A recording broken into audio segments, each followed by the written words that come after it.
ఏడడుగుల బంధం పార్ట్ 26 రచన మీనా కుమారి గారు. ఇప్పుడు నేను చూస్తుంటే నాకు బాల్యంలో మిస్ అయినవి కూడా నీతో షేర్ చేసుకోవాలి అనుకుంటున్నాను అంటూ నవ్వాడు రవివర్మ. కొంపదీసి నన్ను గాలిపటాలు తయారు చేసి ఎగరేద్దామంటారా ఏమిటి అన్నది నవ్వుతూ ధరణి. అబ్బా, ఎంత మంచి ప్లాన్ ఇచ్చావు.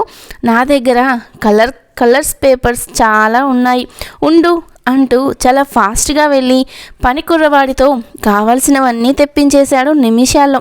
కలర్స్ పేపర్స్ మీద రవివర్మ ధరణి అంటూ అందమైన అక్షరాలు రాశాడు. గాలిపటాలలా తయారు చేశాడు రవివర్మ. అసలు ఇంట్రెస్ట్ కలిగిన విషయం పట్ల అంత ఫాస్ట్గా స్పందించి రవివర్మ చేస్తున్న పని చాలా ఆశ్చర్యం, ఆనందం కలిగించింది ధరణికి. వెంటనే బాల్కనీలోకి వచ్చారు. ధరణికి ఒక గాలిపటం ఇచ్చాడు. తను ఒక గాలిపటం తీసుకున్నాడు. ఎగరేశారు ఇద్దరు. ధరణి పైకి పంపిస్తూ ఉన్నది గాలిపటాన్ని. చూసిన రవివర్మ, నీకు వచ్చా ఎగిరేయడం ఇంత నేర్పుగా అంటూ నవ్వాడు సంతోషంగా, చిన్న పిల్లాడిలా కేరింతలు కొడుతూ. మా చెల్లి ఉందిగా ఒక కోతి, అది అన్ని ఆటలు ఆడించేసేది మాతో. గాలిపటాలు చెయ్యకపోతే ఊరుకునేది కాదు. ఆ తర్వాత మా తమ్ముడు, వాడితో పాటు కలిసి మేమంతా సంక్రాంతి పండుగ రోజు గాలిపటాలు ఎగరవేసేవాళ్ళం. అందరం ఒక్కటే గోల. మీకు తెలుసా, మా నానమ్మ కూడా ఎగరేసేది. అలా కనిపిస్తారు కానీ అన్ని ఆటలు ఆడాలి, పాటలు పాడాలి అంటారు నానమ్మ. ఎటూ తిరిగి నేను కొంచెం పెరిగాకే మౌనంగా ఉండిపోయాను ఏదోలాగా. కానీ శ్రావణి మాత్రం అలా ఉండనిచ్చేది కాదు ఏ రోజు కూడా అని శ్రావణిని తలుచుకొని తెగ నవ్వింది ధరణి. ఇక రాజా బొంగరాలు తెచ్చి ఆడేవాడు. ఆటలో మమ్మల్ని ఆడమనేవాడు, లేకుంటే ఏడ్చి గోల చేసేవాడు. వాడు గాని ఏడిస్తే మా ఇంట్లో రణరంగం. మా నానమ్మ ఒక్కటి చాలు అరిచేది. పిల్లవాడిని ఒక్కడిని చేసి ముగ్గురు కలిసి దెయ్యాలలాగా అలా ఏడ్చిస్తున్నారేంటే అంటూ వాడిని తెగ ముద్దు చేసేది అంటూ పకపక నవ్వుతూ గాలిపటం ఎగరవేస్తూ సంతోషంగా ఉంది ధరణి. రవివర్మ గారి గాలిపటం ధరణి గాలిపటంతో చిక్కుకుంది. నేనేదో నీతో సరసాలు ఆడుతున్నాను. ఓకే, నీ గాలిపటం కూడా నన్ను వదలదే, కవ్విస్తుంది అంటూ నవ్వారు రవివర్మ. పాపం, అందుకే నా గాలిపటం పైకి వెళుతుంటే మీ గాలిపటంతో బంధించేశారు. అల్లరి అబ్బాయి మీరు, నా గాలిపటాన్ని ఫ్రీగా వదలండి అంటూ గోల చేసింది చిన్న పిల్లలాగా ధరణి. వదిలే సమస్య లేదు అంటున్నారు రవివర్మ. వసుంధరాదేవి గారు వచ్చి ఆ దృశ్యాలు చూసి నవ్వుకుంటూ కిందకు వెళ్ళిపోయారు. టిఫిన్ చేయమని రవివర్మ వాళ్ళను పిలవమని సుబ్బులను పంపిస్తే ఇద్దరు గదిలో లేరమ్మా అని చెప్పింది తిక్కది. అందుకే వసుంధర గారు పైకి వచ్చి చూడవలసిన దృశ్యాలు చూసి సంతోషంగా కిందకు దిగిపోయారు. చిన్ననాటి ఆటలు కూడా నాతో ఆడిస్తున్నారు మీరు అంటూ నవ్వింది ధరణి. పెద్దయిన ఆటలు కూడా ఆడిస్తున్నాను కదా అంటూ నవ్వారు చిలిపిగా రవివర్మ. చాలేండి, నా గాలిపటాన్ని వదలండి అన్నది ధరణి. వదిలే సమస్య లేదు అన్నారు రవివర్మ. ధరణి రవివర్మ బుగ్గ మీద ముద్దు పెట్టింది. ప్లీజ్ అంటూ. అమ్మో, ఆడవాళ్ళు గెలవడానికి చాలా టెక్నిక్స్ ఉంటాయి అంటూ ఆ ముద్దుకి తడబడి పక్కకు తిరిగేసరికి ఒడుపుగా లాగేసింది ధరణి. తన గాలిపటాన్ని జాగ్రత్తగా తీసి పక్కన పెట్టింది. ఇక చాలు, పదండి టిఫిన్ చేద్దాం అంటూ చెప్పింది ధరణి. అన్నీ టైం టు టైం జరగాలి, అప్పుడే హెల్దీగా ఉంటారు అని చెప్పింది ధరణి. అబ్బో, ఆ టైం టు టైం నా దగ్గర కుదరవు అమ్మాయి. నేను కొత్త పెళ్లి కొడుకును, నాకు కొత్త ఆకలి ఉంటుంది. అవి టైం టు టైం జరిగితేనే మిగిలినవి అంటూ నవ్వాడు రవివర్మ. సరిపోయింది అంటున్న ధరణి చేయి పట్టుకొని అల్లరి చేశాడు రవివర్మ. చాలా సంతోషంగా ఉన్నాడు. అతని సంతోషాన్ని అలాగే చూడాలని అతని మాటను కాదనలేకపోయింది ధరణి. ఒకరి తర్వాత ఒకరు ఫ్రెష్ అయ్యి కిందకి వెళ్ళారు. టిఫిన్ చేయడానికి ప్రతి విషయాన్ని ఎంత జాగ్రత్తగా చేస్తుంది ధరణి. కొత్త పెళ్లి కూతురు అయినా కూడా చాలా తెలివిగా ఉంది అని మురిసిపోయారు వసుంధరాదేవి గారు. వెజిటేబుల్ ఉప్మా చేసింది సుబ్బులు. చాలా బాగుంది అత్తయ్య గారు అంటూ నవ్వింది. వంటల్లో నాకు ఎప్పటి నుంచో అనుభవం అమ్మా అన్నీ పెద్దమ్మగారు నేర్పారు అన్నది సుబ్బులు నవ్వుతూ. చాలా ఆయిల్ వాడుతోంది, కానీ అలా ఉంటే బాగుండదు. నేను కొత్తగా వచ్చిన దాన్ని కాబట్టి నా లిమిట్స్ నాకుంటాయి. దాన్ని వేరే విధంగా సరి చేసుకోవాలి అనుకుంది ధరణి మనసులో. కిచెన్లోకి వెళ్ళింది. ఏం చేస్తున్నావు సుబ్బులు అంటూ అడిగింది ధరణి. సాంబార్ పెడుతున్నా అమ్మ, వంకాయలు వేయిస్తాను, దోసకాయ టమాటా పచ్చడి చేస్తున్నాను అంటూ లిస్ట్ చెబుతుంది సుబ్బులు. నీ వంట నాకు నేర్పించవా అన్నది ధరణి నవ్వుతూ చూశారు వసుంధరాదేవి గారు. వంకాయలన్నీ కట్ చేసి ఇవ్వు, ధరణి చేస్తుంది అని ధరణి మనసులోని విషయాన్ని గ్రహించి చెప్పారు వసుంధరాదేవి గారు. ఆయిల్ మసాలా తగ్గించి వంకాయలు చక్కగా వేయించింది ధరణి అంటూ పిలుస్తున్నాడు హాల్లో కూర్చొని రవివర్మ. అమ్మో, ఈయనతో అస్సలు పడలేము, అలా ఫ్యాక్టరీకి వెళ్ళి వస్తే ఏమవుతుంది అని నవ్వుకుంది ధరణి. ఏంటండి అంటూ బయటకు వచ్చింది ధరణి. చెమటలెందుకు, నువ్వెందుకు వంట చేసేది అన్నాడు రవివర్మ.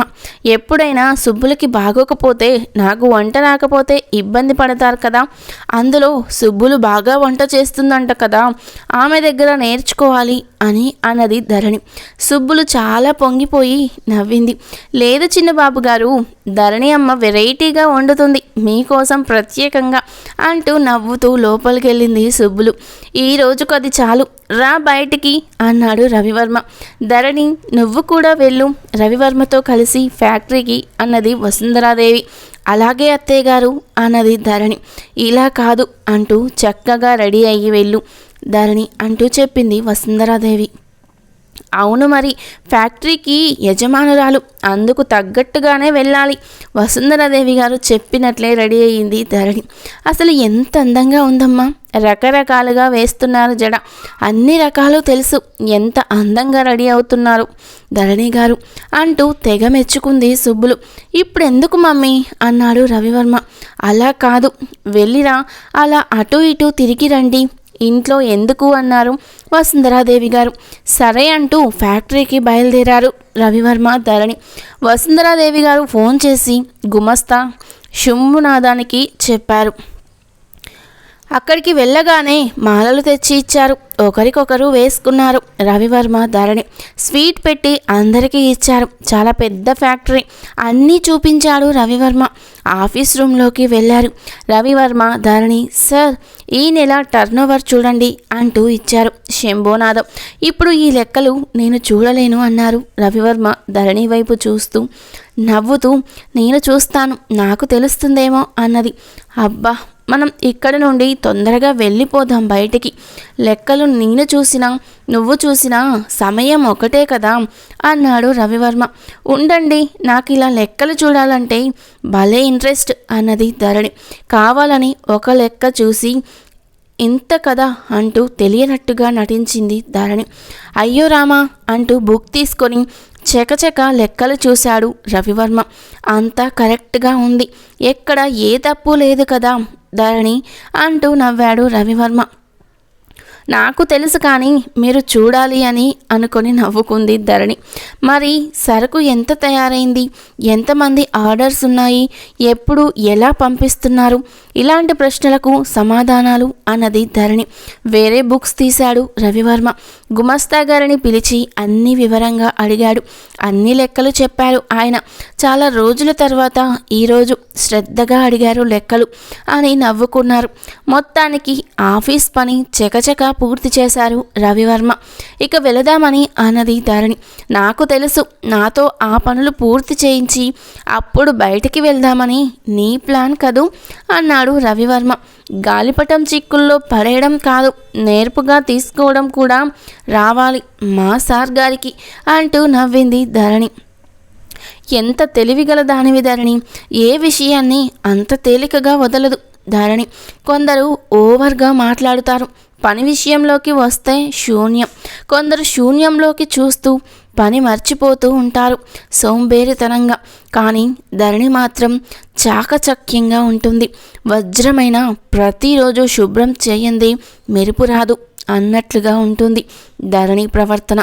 నిజానికి భర్త చెప్తున్నట్లు పడక గదికి అతుక్కుపోయి ఉండవచ్చు, హ్యాపీగా ఎంజాయ్ చేయవచ్చు. తొలి రోజులు అడిగేవారు కూడా ఉండరు, సంతోషించేవారే ఉన్నారు. కానీ ఒక క్రమశిక్షణ, ప్రతి విషయం పట్ల ఒక అవగాహన, ఖచ్చితమైన నిర్ణయం, ఇవన్నీ కూడా ధరణిలో మంచి క్వాలిటీస్. అక్కడ నుండి భవానీ ఘాట్కు వెళ్ళారు. అక్కడ అందమైన లాంచ్ షికార్కి బయలుదేరారు. ఇద్దరు ఆ లాంచ్లో కూర్చోగానే ప్రయాణం మొదలైంది. చక్కటి కృష్ణానది తీరం, అతి మనోహరమైన చల్లని గాలి. అంతలోనే ఏమన్నా తింటారా, ఆర్డర్ పెట్టమంటారా అంటూ వచ్చారు. ఇప్పుడే వద్దు అన్నారు రవివర్మ. ఇంతలో మంచి వయసున్న కుర్రకారు డాన్సులు వేయడానికి వచ్చారు. హుషారైన పాటలకు అల్లరిగా, కన్నులకు కనువిందుగా మంచి పాటలకు డాన్సులు వేస్తున్నారు. రవివర్మ గారు పిలిచి, పాత పాటలు కూడా వేయండి మీ స్టైల్లో అంటూ కొన్ని పాటలు చెప్పారు. నిన్ను నన్ను పెనవేసిన బంధం, ఎన్నెన్నో జన్మల అనుబంధం. వాళ్ళు పాడుతూ ఆడుతూ ఉంటే పాటలోని ప్రతి చరణంతో తమ అందమైన అనుభవాలను గుర్తు చేసుకుంటూ ఉన్నారు రవివర్మ, ధరణి.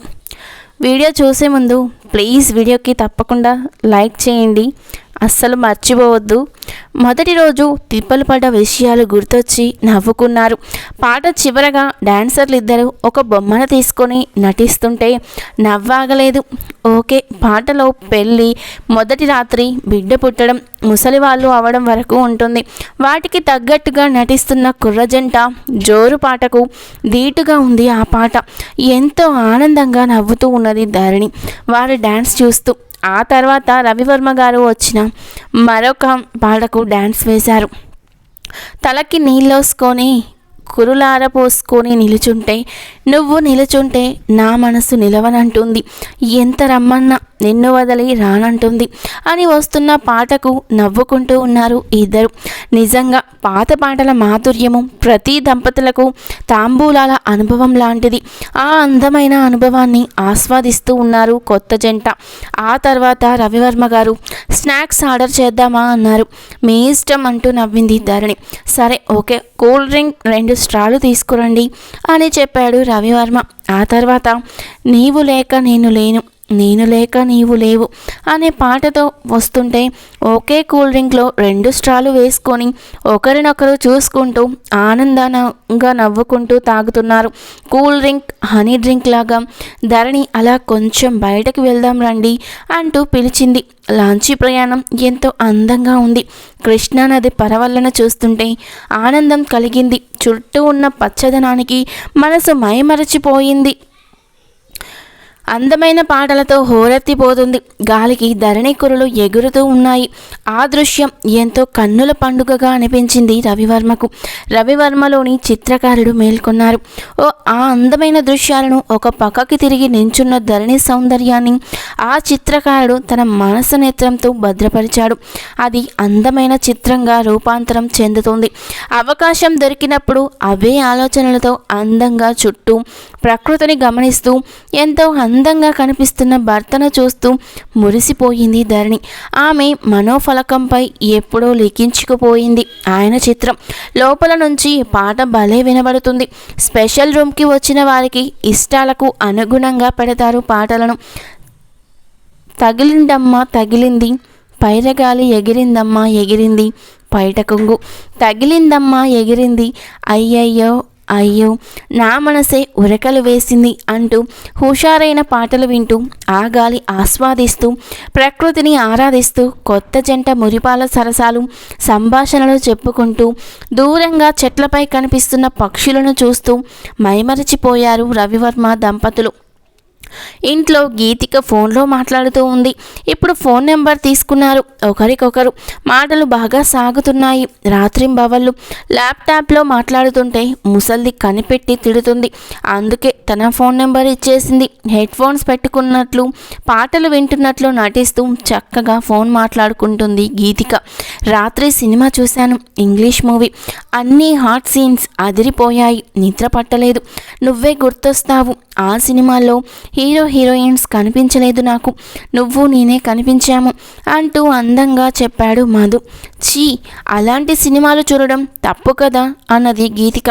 ఒకసారి చూడు, నువ్వే నిద్రపోవు అని గీతిక ఫోన్లోకి ఫార్వర్డ్ చేశాడు మధుకిరణ్. అయినా నాకు భయం, మా నానమ్మ చూస్తే చంపేస్తుంది అన్నది గీతిక భయంగా. అలాగే తలుపులు వేసుకొని హాయిగా చూడు, కానీ చూసేటప్పుడు నన్ను నిన్ను ఊహించుకొని చూడు, అప్పుడు అసలు మజా తెలుస్తుంది అని చెప్పి ఫోన్ పెట్టేశాడు మధు. బయటకి చూసింది, ఎవరూ లేరు. అమ్మయ్య అనుకొని తలుపులు గడియ వేసుకొని ల్యాప్టాప్ ఓపెన్ చేసింది గీతిక. తన సిట్అవుట్లోకి వెళ్ళిపోయింది, ఎవరికీ కనిపించకుండా. అక్కడ మందపాటి కర్టెన్ ఉంటుంది, ఎవరికీ కనిపించదు. బయట నుండి కూడా సినిమా స్టార్స్ అయ్యింది. ఏమిటి ఇలాంటివి చూస్తారా అంటూ ఆసక్తిగా చూడడం మొదలుపెట్టింది. హూ అంటూ గీతికకు ఒళ్ళంతా ఏదో అయిపోతుంది. అంతలోనే మధు మాటలు గుర్తొచ్చాయి. హీరో స్థానంలో మధు, హీరోయిన్ స్థానంలో గీతిక కనిపించారు. గీతిక కళ్ళకు ఎప్పుడు ఎన్నడూ చూడని అలాంటి సినిమా చూస్తున్న గీతికకు ఇంకా చాలా ఇబ్బంది కలిగింది. ఏదో కావాలి అన్న తపన పెరిగింది. ఆ సినిమా చూస్తూ ఉన్నప్పుడే మధు మళ్ళీ ఫోన్ చేశాడు. ఒక రకమైన నిట్టూర్పులతో ఉన్న గీతికను గమనించాడు మధు. ఏంటి, మూవీలో మంచి సీన్ చూస్తున్నావు కదూ, ఇప్పుడు నేనేం చేస్తున్నాను నిన్ను అనగానే గీతిక తడపడిపోయింది. నేను చూడలేకపోతున్నాను, నాకు ఏదోలా ఉంది మధు, ఇటువంటిది ఎప్పుడూ చూడలేదు నేను అంటూ మాట్లాడడం మానేసింది. దృష్టి మొత్తం ల్యాప్టాప్ పైనే పెట్టింది. అలా నేను నువ్వు సుఖాల అంతూ ఎప్పుడు చూస్తామో కదూ అంటూ మాట్లాడుతూ ఉన్నాడు. ఆ మాటలకు మెస్మరైజ్ అయిపోతూ ఆ సన్నివేశాల్లో తామిద్దరిని ఊహించుకుంటున్న గీతిక మానసికంగా అదుపు తప్పిపోయింది. బయట తలుపు కొడుతూ ఉంది శ్రావణి. అక్క అక్క అంటూ ఇందాక పని మనిషి వెళ్ళి కొట్టింది, అయినా తీయలేదు. ఏం చేస్తుంది గీతిక అంటూ అరుస్తున్నారు దుర్గమ్మ గారు. శ్రావణి ఫోన్ చేసింది వాళ్ళ అక్కకు. వెంటనే ల్యాప్టాప్లో ఆపేసింది. వాళ్ళంతా చెమటతో తడిసిపోయింది గీతికకు. చల్లని గాలి వీస్తున్న ఆ ప్లేస్లో కూడా ఒళ్ళంతా వేడెక్కిపోయి తర్వాత చెమట పట్టింది. తడబడుతున్న పెదాలను, కళ్ళలోని భావాలను గమనిస్తారని ముఖం వాష్ చేసుకుంది. తలుపు తీసింది గీతిక. ఏం చేస్తున్నావు, పని మనిషి అరగంట నుండి తలుపు కొడుతుంటే అన్నారు దుర్గమ్మ గారు కోపంగా. శ్రావణి అప్పుడే రూమ్లోకి వెళ్ళింది డ్రెస్ మార్చుకోవడానికి. అది కాదు నానమ్మ, నాకు పొద్దున టిఫిన్ పడలేదు, వాంతయింది అని అబద్ధం చెప్పింది గీమిత. ఏమిటా మాట్లాడే విధానం, తడబడిపోతున్నావు ఎందుకు? మధ్యాహ్నం అన్నం కూడా తిన్నావు, మర్చిపోయావా? అబద్ధం చెప్పడం కూడా రావడం లేదు, అంత ముదిరిపోయావా? కిందకిరా అంటూ పెద్దగా అరిచింది దుర్గమ్మ. కిందకి వచ్చింది వణికిపోతూ గీతిక. ఏంటి నానమ్మ, చిన్నతనంలో నీకు 12 ఏళ్ల వయసులో ఒక సంఘటన జరిగింది గుర్తుందా అంటూ పెద్దగా అరిచింది దుర్గమ్మ. గుర్తుంది నానమ్మ, భయపడిపోతూ చెప్పింది గీతిక. వయసు పెరిగినంత మాత్రాన ఇప్పుడు కూడా నిన్నేమీ క్షమించను, అలాగే ఉంటుంది నేను శిక్షించే విధానంలో, మార్పు ఉండదు అంటూ తిడుతున్న దుర్గమ్మ గారి వైపు చూసి గజగజ వణికిపోయింది గీతిక. శ్రావణి వచ్చింది. నానమ్మకు కోపం మామూలుగా రాదు. అక్క వణికిపోవడం విచిత్రంగా అనిపించింది. ఇద్దరిని ఒకసారి చూసి నానమ్మ ఆకలి వేస్తుంది అన్నది శ్రావణి. ఎవరైనా సరే చదువు విషయంలో అంటే అంతవరకే ఉండండి, ఎక్కువ తక్కువ ఏదైనా చేసినట్లు నాకు తెలిసింది అంటే మాత్రం ఊరుకోను, మీ తాతగారు కొరడా మళ్ళీ బయటకు తీయాల్సి ఉంటుంది అంటూ బిగ్గరగా అరిచింది దుర్గమ్మ. ఇంతలో శ్రీనివాసరావు గారు, దేవిక గారు గుడి నుండి వచ్చారు. ఇద్దరు చాలా సంతోషంగా నవ్వుతూ వచ్చారు. దుర్గమ్మ గారు సైలెంట్గా ఉన్నారు. మంచి విషయం అమ్మా, మీతో చెప్పమంటారా అన్నాడు శ్రీనివాసరావు గారు. తల్లి ముఖంలోని కనిపించని కోపం గమనించి చెప్పు శ్రీను అన్నది గంభీరంగా దుర్గమ్మ. లాయర్ విశ్వనాథం గారికి పెళ్లిళ్ళ పేరయ్యతో కబురు పంపించాం కదా, వాళ్ళు గీతికను పెళ్లి చూపులు చూడడానికి వస్తామన్నారు అమ్మా, అది గుడిలో దర్శనమయ్యాక ఫోన్ వచ్చింది అంటూ నవ్వుతూ చెప్పారు శ్రీనివాసరావు గారు. అబ్బాయి విషయాలు కనుక్కున్నారా అన్నది దుర్గమ్మ గంభీరంగా. అబ్బాయి సాఫ్ట్వేర్, బెంగళూరులో ఉంటారు. అమెరికా వెళ్ళే అవకాశాలు ఎక్కువగా ఉన్నాయట. అబ్బాయి మంచివాడు అని తెలుసుకున్నాను అమ్మ అన్నారు శ్రీనివాసరావు గారు. అబ్బాయి మంచివాడే అంటూ గీతిక వైపు కోపంగా చూసింది దుర్గమ్మ. గీతికకు అరికాలు మంట నడినెత్తికెక్కినట్లు అనిపించింది. అసలు నన్ను అడగకుండా నాకు పెళ్లి చూపులు ఏర్పాటు చేస్తారా వీళ్ళు? నేను మధు ప్రేమించుకుంటున్నా, నేను ఎవరిని పెళ్లి చేసుకోలేను అనుకుంది గీతిక. హాయ్ చిన్ని అక్కకు కూడా పెళ్లి త్వరలో అంటూ నవ్వింది శ్రావణి ఆనందంగా. శ్రావణి చేతి మీద లాగిపెట్టి కొట్టి వేసింది గీతిక కోపంతో. అనవసరమైన ఫోన్లతో అనవసరమైనవి అన్నీ చూస్తున్న వారికి ఇంట్లో మనుషులంతా చిరాగ్గా కనిపిస్తారు. ఇంట్లో విషయాలు వేస్ట్ అనిపిస్తాయి. ఇంట్లో తిండి కూడా అసహ్యంగా ఉంటుంది. వాళ్ళు కేవలం ఊహల్లోనే ఉండిపోతారు. అటువంటి పరిస్థితిలోకి వెళ్ళిపోతూ ఉంది గీతిక. శ్రావణికి కళ్ళల్లో నీళ్లు తిరిగాయి. దెబ్బ గట్టిగానే తగిలింది పాపం. ఎందుకలా కొట్టావు అన్నట్లు చూసింది గీతిక వైపు. విపరీతమైన కోపంతో చూసింది గీతిక. ఆశ్చర్యపోయింది శ్రావణి. ఇప్పుడు ఏం జరిగింది? అంత కోపంగా ఉండాల్సిన అవసరం ఏముంది అనుకుంది శ్రావణి. అదంతా గమనించిన దుర్గమ్మ గారు, గీతిక మంచాన్ని నా గదిలో వేయండి శ్రీను, రాత్రి నాకు నిద్ర పట్టడం లేదు, మధ్యలో ఏదైనా అవసరంగా ఉంటుంది అన్నది దుర్గమ్మ. నానమ్మ వైపు చూసింది శ్రావణి కళ్ళనీళ్లతో. మౌనంగా ఉండిపోయింది. ఇంతలో కృష్ణవర్మ గారు వచ్చారు. శ్రావణిని కళ్ళనీళ్లతో చూసిన కృష్ణవర్మ ఏం చేస్తాడు అనేది నెక్స్ట్ పార్ట్లో తెలుసుకుందాం. వీడియో నచ్చితే లైక్ చేసి సబ్స్క్రైబ్ చేసుకోండి. Thank you for watching.